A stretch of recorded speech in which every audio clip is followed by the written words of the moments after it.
In this video, I'm going to provide an overview of cash flow valuation. An example will be given in the next video. So there are at least two different types of valuation. We've talked about comparables and multiples valuation techniques, and now we're going to talk about something that requires a good deal more data, but on the other hand provides a good deal more specificity as well, and that's free cash flow valuation techniques. Now, it's important to understand exactly what it is that these cash flow valuation techniques are going to provide. And so first thing you need to understand, and this is always the case, the value to the owner of any financial asset is the present value of the free cash flows that financial asset is expected to generate for the owner. So that's always the case. The problem is that it may be very difficult to project those future free cash flows, and you may not have the expertise to do it, and so you might have to rely on some multiples techniques in order to find those values. But the value of a financial asset is the present value of the free cash flows that thing is expected to generate for the owner. And this value that I'm talking about is the intrinsic value to the owner, because the owner is projecting what those cash flows would be. And what that does mean is that different owners would assign a different intrinsic value to assets based on their projections. And that may sound kind of odd that would be the case, but think about this. For any publicly traded company transaction, if I buy 1,000 shares of IBM from somebody, I am thinking that IBM is a good investment. The person who's selling me those shares thinks that IBM is a bad investment. We have different intrinsic values back in the back of our mind for how much that investment is worth. If IBM's trading $150 a share, I think that $150 a share is a good price for IBM. I think the intrinsic value is higher than $150. The person selling me that stock at $150 a share thinks that IBM is not a good buy at $150 a share, that its intrinsic value is less than that. So every single transaction of the billions of shares of stock that trade every single day represents a difference in intrinsic values of the buyers and the sellers. So this should not be all that surprising a concept, but that's what we're going to be valuing, is finding the intrinsic value to the either owner or potential owner of the asset. Now, these different intrinsic values, these values will be different because owners have different estimations of what the free cash flows would be, and this is even if they happen to be atomistic owners, so that we're just buying 100 shares of a stock. Even more importantly, if they're going to buy this asset and operate it themselves, for example, Warren Buffett buying a company, or just a private entrepreneur buying another private company, they intend to operate that asset differently. That affects the free cash flows that are going to be provided. And so different owners might very well, potential owners might very well operate the assets differently. So they're going to have different projections and they may operate them differently. Owning the assets also might affect the cash flows of other assets. There might be synergies or competition with other assets in that owner's portfolio if they're owning that entire company. So there may be externalities too. So all of those things can go into providing different intrinsic values for different owners. Now we're going to talk about over time three different models for intrinsic value, although we will focus mostly on the corporate value model. And those three different models for intrinsic value they are the corporate value model. And the way that works is you calculate free cash flows, you discount those at the weighted average cost of capital, and that gives you a value of operations. Now, this model is really good for companies or divisions or assets whose capital structure is likely to remain stable over time. So if you're buying a company, you're not going to refinance it. You're just going to keep the capital structure the way it is. Corporate valuation model is a good go-to model. If, on the other hand, and this does happen, if you're going to buy a company, lever it up in order to do the acquisition, and then unlever it over time with the capital structure changing substantially, then the corporate value model isn't going to work. You have to use the adjusted present value model. We'll discuss that at the very end, not of this video, but at the end of this series. And in that, you discount free cash flows not at the weighted average cost of capital, but at the unlevered cost of equity, and you also discount tax shields separately because your capital structure is changing substantially, and you add those together. We'll discuss that later on. And then finally, one that is actually a favorite of many analysts is using a free cash flow to equity model. And in this case, you discount a different concept, which is free cash flow to equity, not free cash flow, but rather free cash flow to equity. It's kind of like dividends, but it's a more general version of dividends. You discount that at the stock's levered cost of equity, and that gives you the intrinsic value of the stock. So here in just a table is what happens. You have three different models. And I'm summarizing here what you get. You have three different models. In the corporate value model, you're going to discount free cash flows at the weighted average cost of capital. That's going to give you the intrinsic value of the entire firm. And we have an underlying assumption that the capital structure is constant both during projections and after your horizon.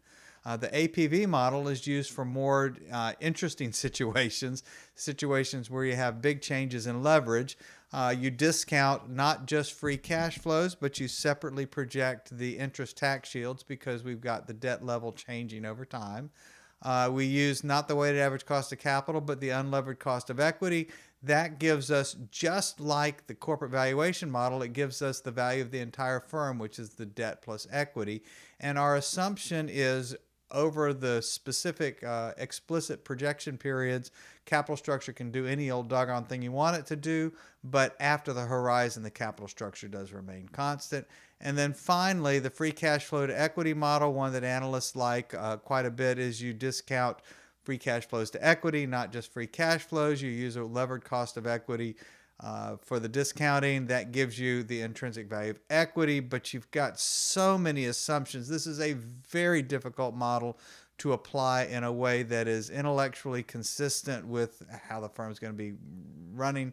It's very difficult to apply, but you have to assume that debt and long-term growth are chosen so that the capital structure is constant, so that this levered cost of equity is constant. That's very difficult to do that. This is the most difficult model to apply, even though it is a favorite of financial analysts. This is the simplest one to apply, the corporate valuation model. Now, the advantages and disadvantages here, and we'll actually go through the corporate valuation model in the next slide. The advantages and disadvantages here are that the corporate valuation model doesn't require very much projecting. We do assume that there's a constant capital structure, but we can get by with only projecting operating items rather than having to project everything, an entire income statement and balance sheet that actually balances. We can get by with just projecting the operating component of that. With the APV, we do have to forecast debt, and with the free cash flow to equity, well, it's very intuitive, but boy, it is tough, and you do have to require a debt forecast as well. So it's a tough one to implement.